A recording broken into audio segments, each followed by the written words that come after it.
आणि उद्याच्या आता सगळ्यांना रक्षाबंधनाच्या खूप शुभेच्छा. तो विषय माझ्याकडे नाही. चला आंदोलन झाले रावेरमध्ये भाजपने आंदोलन. माझ्याकडे तो विषय नाही. मी हे बघा, मी तुम्हाला आधी मागच्या वेळेस सांगितलं की ह्या सगळ्या गोष्टी काही आपल्या जिल्ह्यामध्ये जे काही सुरू आहे सगळ्यांना माहीत आहे कशा पद्धतीने सुरू आहे. अनेक ह्या मतदारसंघाची ह्या जिल्ह्याची लोकप्रतिनिधी म्हणून पण माझी प्रामाणिकपणे इच्छा आहे की विकासावर कोणी नेता असो त्यांनी भर दिला पाहिजे.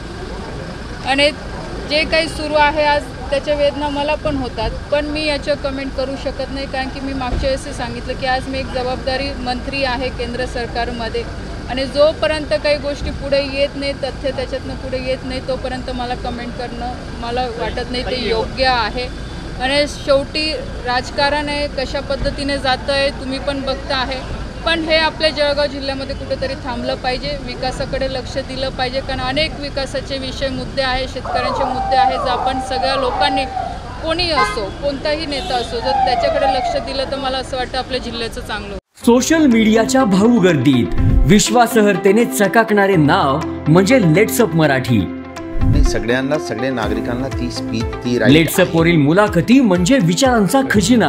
त्यानंतरच्या निवडणुकीमध्ये मला सोडून गेले.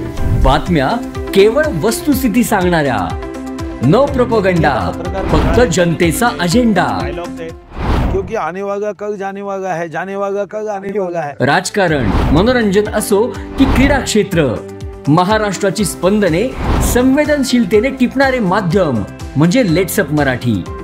जगासोबत एक पाऊल पुढे राहण्यासाठी लेट्सअपचे ॲप, सोशल मीडिया आणि वेबसाईट सोबत कनेक्टेड रहा.